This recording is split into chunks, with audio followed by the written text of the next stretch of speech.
Not gonna lie, folks. Knowing that Claudette hears "Staying Alive" and she gets into her full "That's my jam" mode, worth the price of this season alone.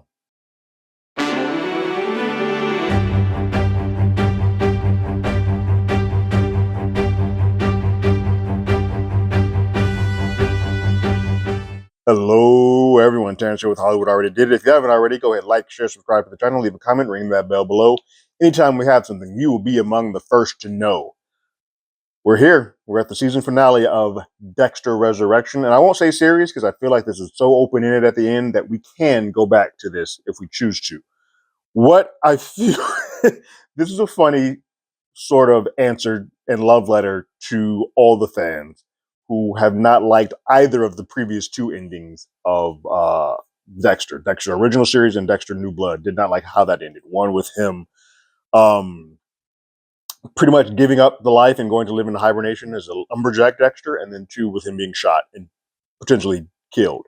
Neither of those worked for the audiences. And so this ends in a way where they're like, all right, shut up, fans. We know what you want. You want Dexter to be Dexter. We want him to go off and to live right in the sunset and still be able to be Dexter. And that's very much how this episode ends. It feels, I won't say it's clean because it still gets there. And how the road we took there is one of the best series that I've seen in a very long time. But it's very much of like, all right, guys, we heard you. Fine. Fine. You want Dexter to still be alive, killing people?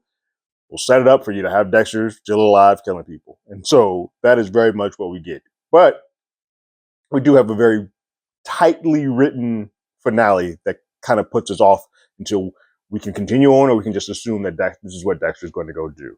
I will say that I'm judging by the penultimate episode and this episode as just the way that it feels. The penultimate episode felt better than this. This isn't a bad episode. It's just compared to each other, that is a better episode than the season finale. That said, let's get to it. Leon is feeling good about himself. He is on an all-time high after creating the urge and finally satiating it and killing his first person. It's the first person he's ever killed. He basically spent all this time being on the sidelines watching, sort of vicariously living through other serial killers, and he finally got to do it himself, and he is enamored with himself. He's got the taste now.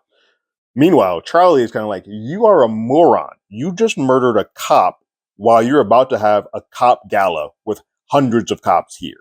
What the hell is wrong with you? And then they're trying to figure out what they're going to do with Dex. And Leon comes to the conclusion that, hey, let's leave him in there for 30 days. After a month, there's no food in there. He's going to become emaciated. He's going to become weak. At the very least, even if he's alive, we'll be able to handle him better than if we just try to go in there now. So just leave him in there.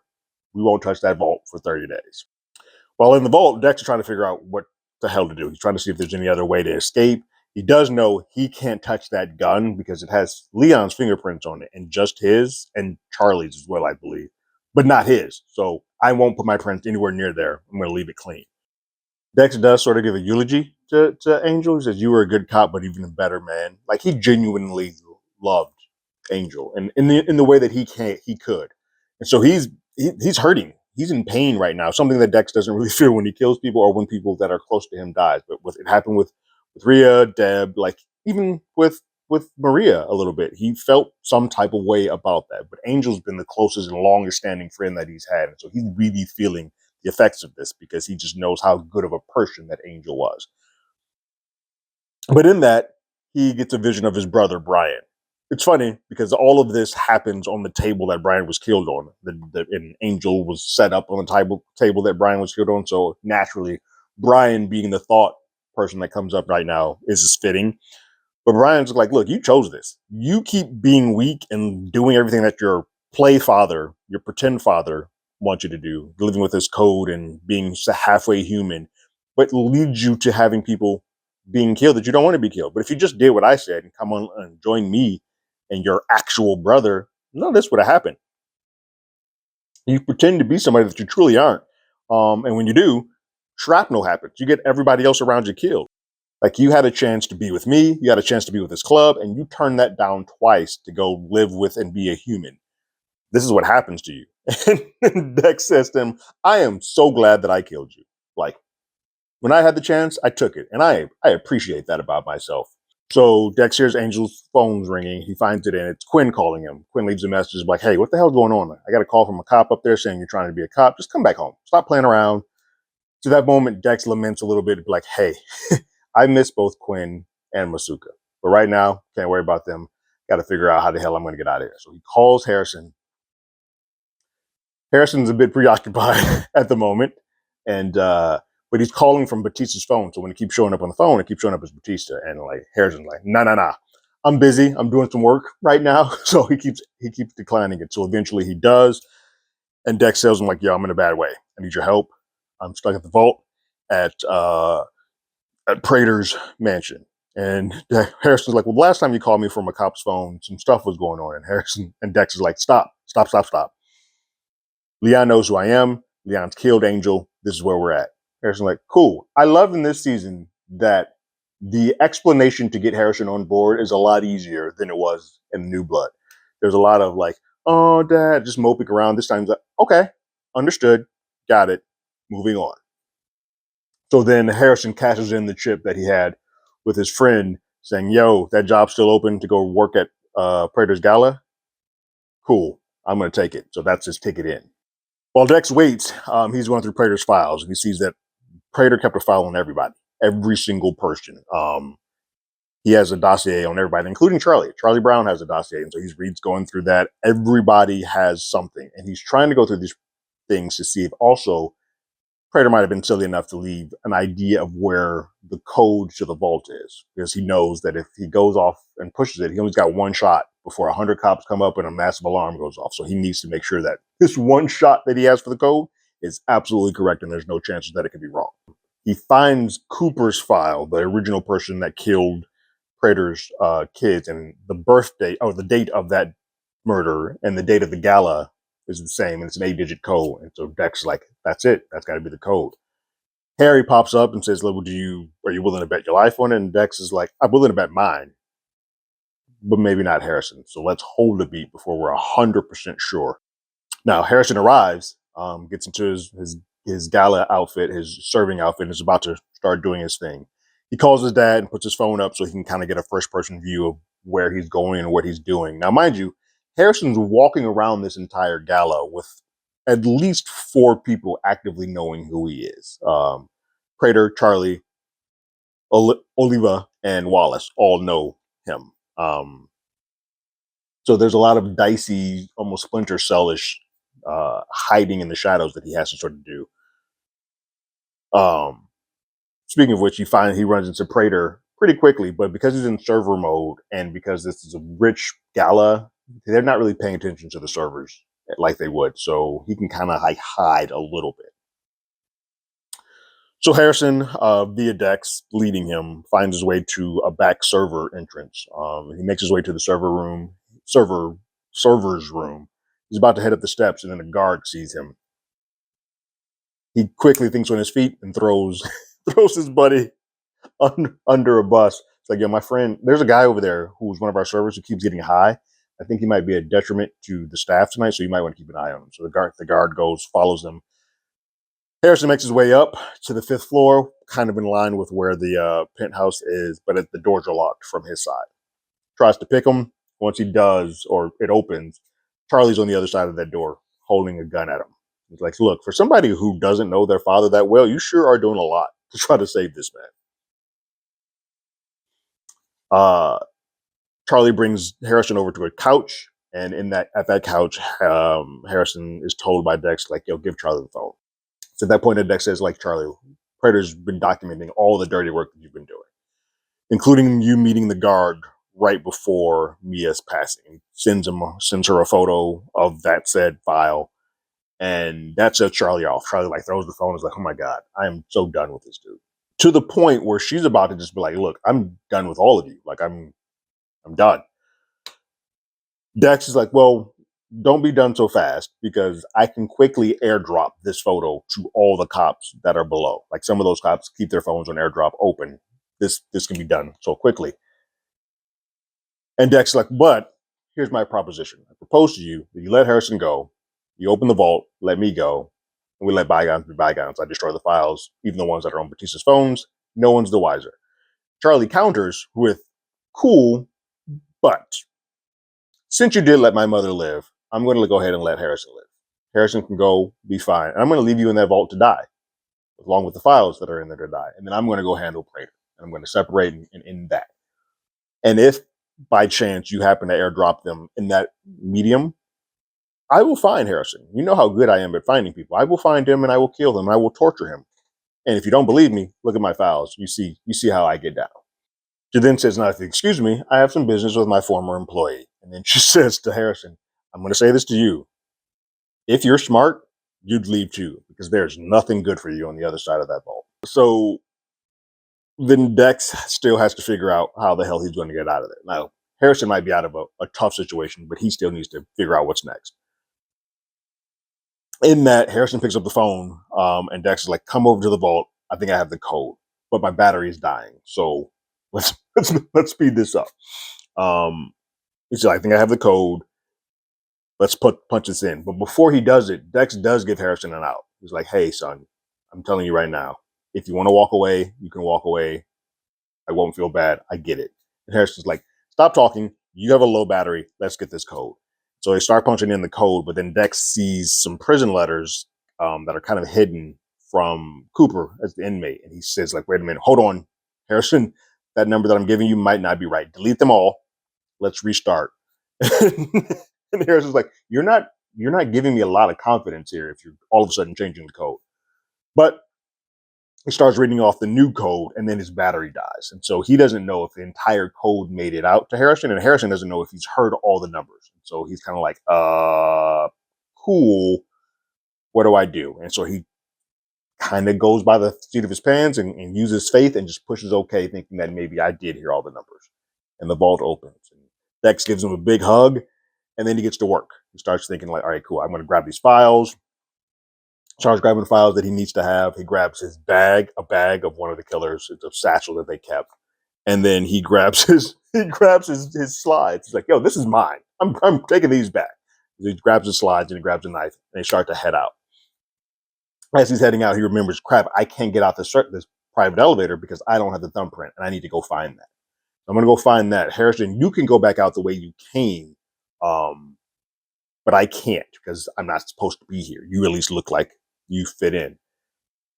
And Harrison's like, I'm not leaving you. Like, no, I'm not. Dex says, look, I know if you go back down that way, you'll be safe. And at this point, Charlie could be talking to Leon about the files and all of this stuff up here. And so the faster you get down there and get out, the better we'll all be. Dex says, I'll be okay. Just trust me. And as Harrison's about to leave, Dex does say, hey, real quick, I'm just glad that you didn't kill me. And Harrison says, me too. That's their way, a weird serial killer way of saying, I love you. And then I love you too. Back at the gala, Leon is schmoozing with his people there. And then Charlie gets his attention, comes to talk to him on the side. And Leon's like, what are you doing down here? Like, you aren't supposed to be present here. And Charlie's like, well, you're talking to me as if you are my employer. And you're not, because I quit. Because I don't know. You were keeping tabs on my mom and paying for my mom, which is one thing. You had a thumb on me. But why you were also keeping a file on me, I don't understand that. Like, that doesn't jive with me. And Leon's like, well, how did you find out about the file? Like, how do you know about that? Charlie then says, Leon, here's what we're going to do. You're going to continue to pay for my mother's bills and everything. And then we will keep our secrets in-house. Or if you don't want to do that, I can just go scorched earth. Now, while this is happening, Dax is upstairs trying to find that fingerprint, and Harrison is trying to find a way to get out the gala. Like, he keeps running into people. He sees that Wallace and Olivia are there. He's running into them. He then goes to another stairwell and sees that, hey, his boss for the night for this gig is there. And so if he runs into her, she's going to be like, why aren't you working? Get back to work. So he can't go that way. He then goes back out towards the gala, and he sees Charlie and Leon talking and seeing them split up. So the end of their conversation kind of bleeds into this part. So then Leon quickly, after Charlie breaks off, needs sort of a remembrance of the gala is what people are here for. So he gets back on stage with a microphone. He starts chatting, getting people riled up about money. So everybody sort of makes their way to the stage, including Wallace, including Oliva.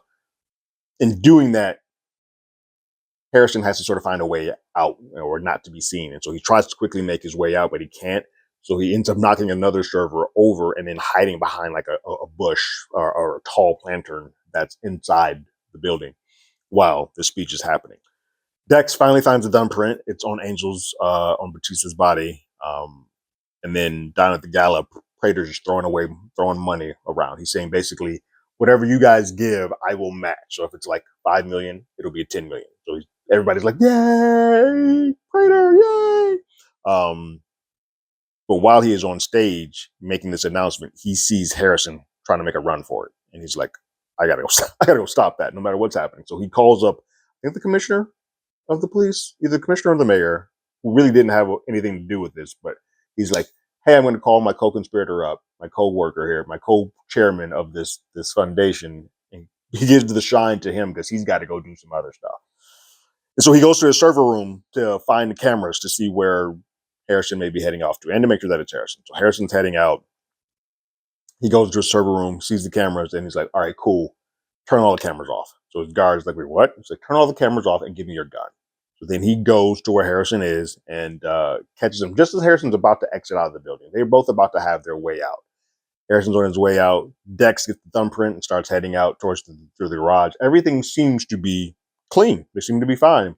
But then Prater puts a gun to the back of Harrison and goes back up to the vault.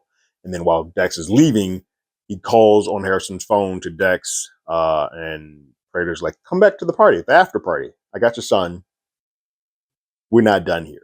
And so Dex quickly goes back up to the elevator. You can tell that he's pissed. He's now in a mode of like, all right, now this isn't a game anymore. Now you're playing with my son, which is we've heard is his Achilles heel. And so he goes back up the elevator. He drops the bag with all the stuff that he wants. He gets a sort of a rah-rah moment from his image of Harry. He was like, Harry's like, go kill that motherfucker. Like, go do this. He goes around the corner, and Leon has Harrison at gunpoint. And Dex is standing there like, look, we can just let this go. Like, we both know stuff about each other. We just ride off into the sunset. None to be the wiser. We can just walk away from this and be perfectly fine. We don't have to do this. And Leon's like, no, I do have to do this. That's the thing. I finally got my taste of a kill, and whew, you were right. I like it. I got the urge now. I want to do more of this, and I want to do it properly. Like that kill with Angel, that doesn't count. That was a spur of the moment thing. I want something that's calculated. I want something that is my proper non-impulsive kill. Like, because that was exhilarating, and I want to do it again. And Dex is like, well, hold on. If this is your big show and tell, if this is your big moment, why would you waste it on him? Waste it. You should kill me. Like, I'm the person you want to kill. You become the apex predator. You'd be the biggest thing of all times if you were to be the one to kill the Bay Harbor Butcher. And then you can just let Harrison go. And Leon's like, well, I'm not like Cooper, because I cannot have witnesses. And so if I kill you, I'm also going to kill him. Doesn't matter. It's that point that Dex realizes, like, okay, there's no way for one of us to make it out. He's going to kill the other. So then he says to a code to Harrison, like, remember that protection that I gave you? Because the night before, when he was going off to go to Gigi's place by himself, he gave him a syringe of his knockout juice, if you will, to put in his pocket and just to keep. He kept that with him. And so at that point, he gives him a trigger of like, hey, remember that protection I gave you? So Harrison then jabs that in his chest right as Leon's about to shoot Dex. It's a funny moment that Harrison's like, I'm going to need you to stop telling people to shoot you in your chest. Like, that's about enough of that. Dex like, cool, noted, got it. So Dex plans to clean up the body. He's like, I'm going to handle all of this. I need you to leave. I need you to get out of here now. And Harrison says, I should probably not go out the way of the gala anymore. Like, I can't use that because Wallace and Oliva and all of them are down there. And if anybody comes up here to find the body of Batista, it would be best if I was never on the scene. Dex is like, yeah, you're right. That actually makes sense. So he gives Harrison the fingerprint. It's like, you go down and get out of here. So he heads off. Harrison does ask him, like, well, how are you going to get out of here? Dex, in his corny dad joke, but still serial killer ways, it's like, no, don't worry. I'll hit your ride. I'll find a thumb. I'll hit your ride. Harrison's gone, and then Dex gets into full Bay Harbor Butcher mode with Leon. This part is fascinating because we get to see Leon sort of revert and turn into the child that was in that car. But a child who has a bunch of money and a ways to escape this. But now there's no escaping. He is very uh, giddy and scared and like a little. I don't want to use little because that doesn't. It's not fitting for what I'm saying. But he's a child. He reverts back into a childlike state, and they have a great sort of back and forth. And Dex kind of like, look, yeah, I thought for a moment I could find peace and happiness in what you created, this world that you created with these fellow serial killers, but that was wrong. And you keep seeing that this ping pong is happening where Leon keeps thinking that, oh, my money's going to get me off. Okay, cool, it's not. Oh crap, he's going to kill me. Oh crap, nope, he's serious. Nope. Oh, and it's amazing. Dex is playing puppet master with him in this moment because he has him literally dead to rights. Now, this is happening at the same time as the gala, which is supposed to be this massive revealing of how much money they've garnered. And so the total fundraiser number gets revealed without Prater. It's a massive number, like 22.5 or something, some astronomical $1 million number. But they start cheering for Prater's presence. Like, yeah, Prater. And you can hear it. It's reverberating up through the penthouse. You can hear it from up there. And Dex is like, oh, isn't that great? That's a great time. You get to hear this last moment of jovialness and cheering your name, because soon they're all going to know you as a cop killer and a person who likes to hoard serial killer things. So how does that make you feel? And it's just a realization of all of this stuff that's happening in Prater's life and his legacy that's about to occur. Dex then pretends that he's about to take a slide, a blood slide from Prater, and he doesn't. And Prater's kind of like, wait, you're not going to take a slide? He's like, no, I'm not. Because I take slides with people that I want to remember, and I don't want to remember you, which is a cold ass line, but it's a twofold. One, he doesn't want to remember him, but he also doesn't want to give Prater the feeling of like, I'm a part of legacy. I'm a part of his legacy if I'm now a part of his slide. He's like, no, I don't want anybody to ever think about you again. You are irrelevant. And so he does not put him in the slide, and then he stabs him in the chest and kills him. He then cuts off his thumb because he needs his way back down that elevator. That's his thumb, is hitching a ride. And then he puts all the murder items back in place to show that the shrine has not been touched. This is everything that Leon has done. He cleans up some of the prints that he may have left behind. And then he chops up Prater, bags him up like a Bay Harbor butcher would, and he heads out.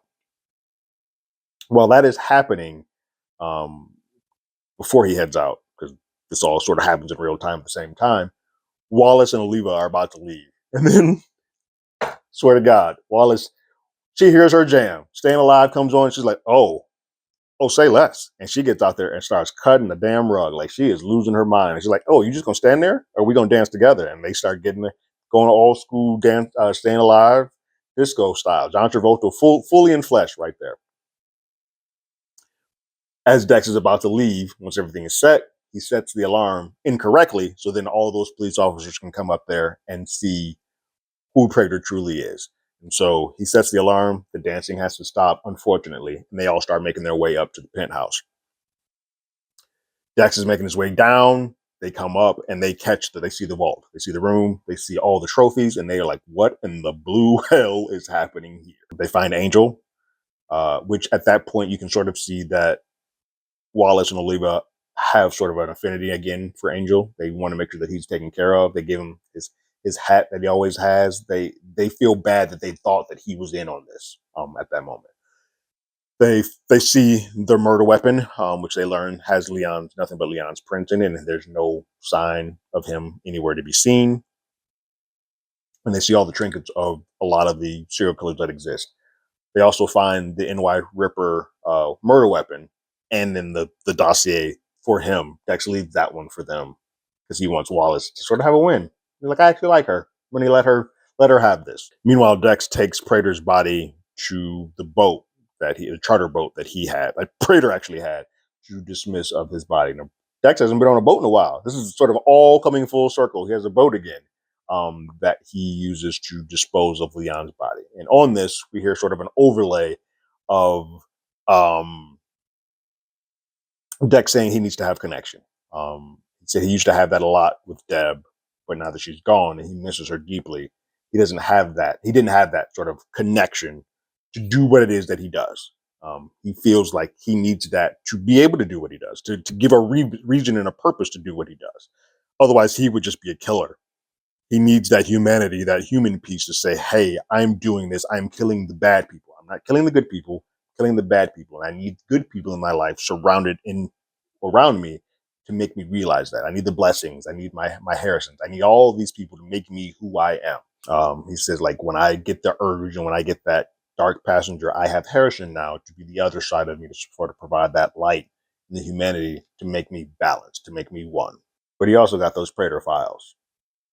And Al, or Rapunzel killer, is right at the top of them. It's like he's going to go to work, and it.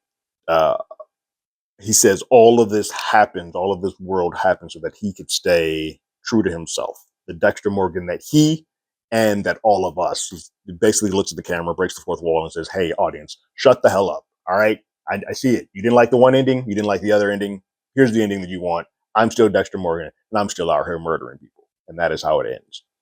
Um, it's funny. I think people are going to like this ending because, to their point, it's Dexter going back and still being around to be able to do Dexter. Now, whether because they just killed off Original Sin, whether or not we get a second season of this to be seen, I feel like we are. I feel like Paramount probably, in the merger of Paramount Skydance, probably told them pick one, and they were like, we're going to go with the one that has Michael C. Hall in it, not the other one. And so Dexter kind of has his Batman dossier of files on a bunch of serial killers that he gets to go after, and we can continue this on for a couple of seasons, one, two, however many he has in that bag, we don't know, but he is now back to being fully reformed as the Dexter he was in the previous series, as well as having people who can kind of mean something to him in his life, and the blessings and the Harrison, even with Gigi via Harrison. And so, like I said, it all comes full circle. It's a really solid season finale. I still like the last episode better because it had more of a punch with the Angel situation.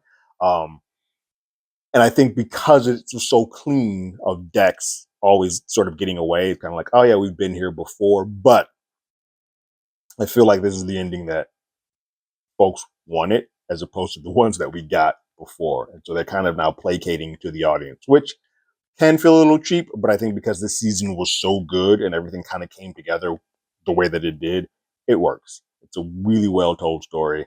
And if we end it here, I think we will be perfectly fine. I want more.